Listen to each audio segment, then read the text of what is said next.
Love, home na.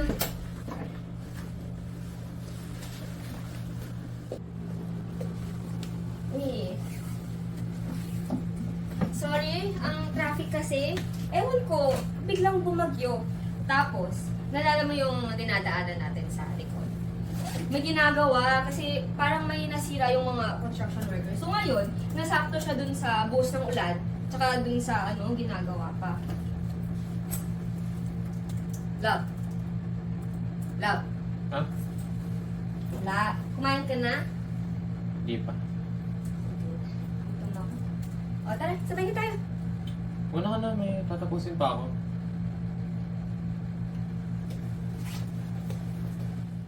May gusto ka bang kainin? Ton. Ton. Kahit ano na lang dyan. Parang wala kasi tayong ulam. Teka. Ayun. Sardinas. Okay lang? Kahit ano. Yung may tomato, yung regular lang. Ikaw na bahala.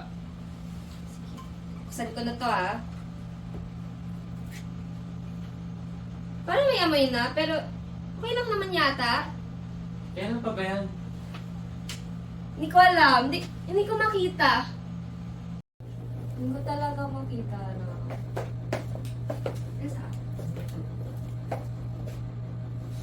Parang di na to pwede. Pwede pa yan. Pwede pa talaga yan.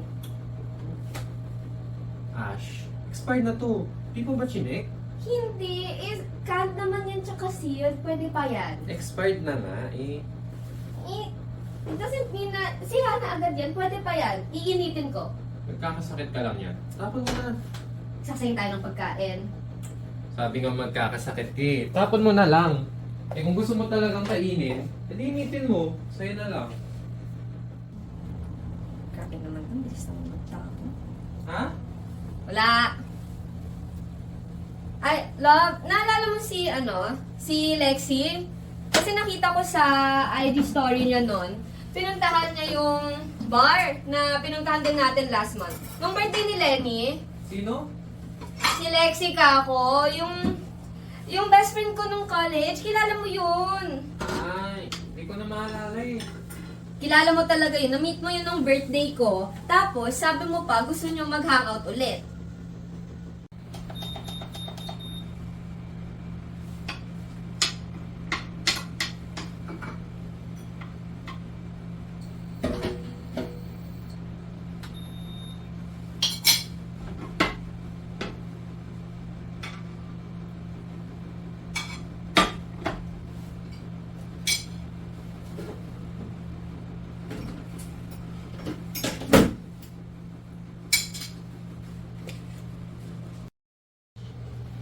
Bakit mo ba pinipilit?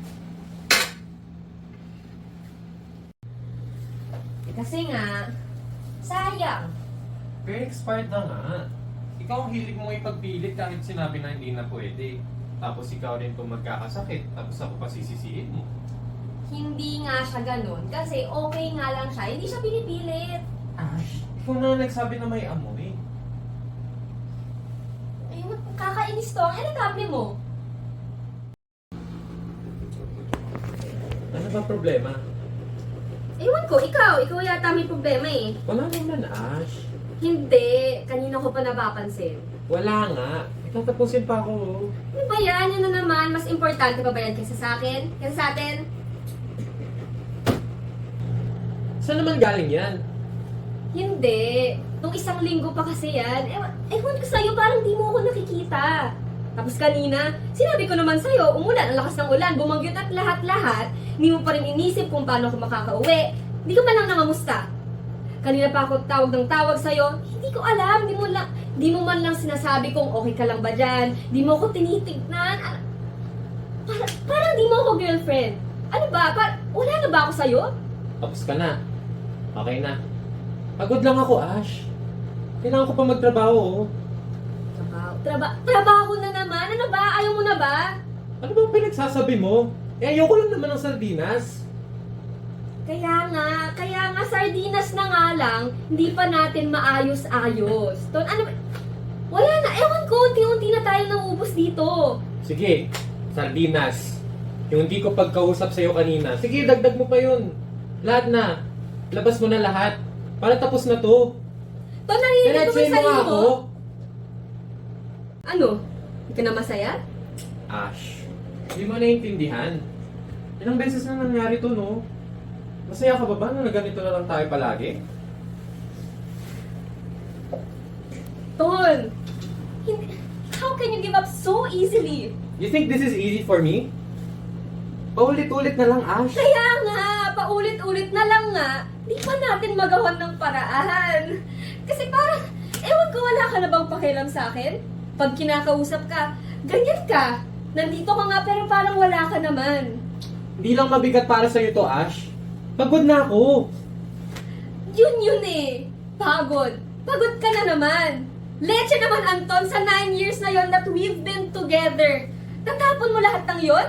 Is that the only reason why you want to stay? Kasi sayang? Bakit? Di ka ba nasasayangan?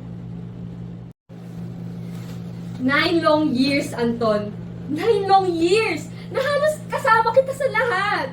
Birthdays, Pasko, yung dalawang graduation nandun ka, kilala ka ng pamilya ko, kilala ko ng pamilya mo. Alam ko na hindi ka makakatulog sa kamay kung hindi ka nakakainom ng tsaa. I know everything about you. Tapos, naalala mo nung hindi ka pumasa sa sports? I was there. Ako yung sumalo sa'yo, tapos nung nawala si mama, di ba? Halos mamatay-matay ako doon. Hindi ko alam kung anong gagawin ko. Hindi ko alam kung paano yung mga kapatid ko. Tapos ikaw, you were there for me. We've seen each other's worst and best already. It's been 9 years. Hindi halos, parte ka na talaga ng pagtanda ko. Kaya oo, Anton, nasasayangan ako. But that's not the only reason why I want to stay. Sa loob ng 9 years na yon, hindi lang kita kinilala. Tinanim kita sa buhay ko. I want to stay kasi minahal kita. Mahal pa rin kita, Anton. Kaya kahit pakiramdam ko na wala, unti-unti ka nang nawawala sa relasyon na to, kahit na bumibitaw ka na, ipipilit ko kasi kaya ko pa. Ano, sa tingin mo ba mababaw lang to? Ano? All of the sudden, this isn't worth saving anymore? Ayoko na lang magsinungaling. Ano? Hindi ko na alam kung ano pang worth it na yun kasi pagod na ako, Ash. Pagod na akong pilitin yung dati na parang hindi na babalik. Ang hirap kasi gusto kong maramdaman ulit yung dati. Pero wala na eh. Ang bigat na. Every time we try again, parang lalo lang tayong nasasaktan. Hindi ko rin gusto to. Pero baka loving someone isn't enough anymore.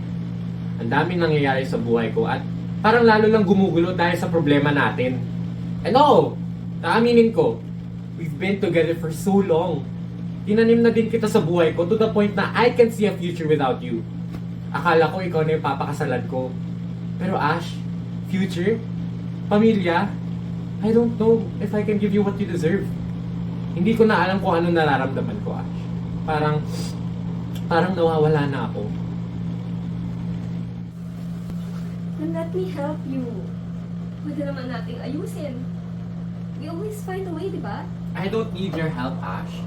Pagod na akong magmahal ng ganito. I can't love you the way you deserve. But, Ton, a relationship is supposed to be two-sided. Ngayon kasi, para ako na lang yung kumakapit. Tapos ikaw, nagde-desisyon ka mag-isa. Ano? Hindi na ba talaga kaya? Kahit ngayong gabi lang. We really tried, Ash. We tried. Pero may mga bagay talaga na hindi natin pwedeng pilitin. Then tell me, at least tell me why.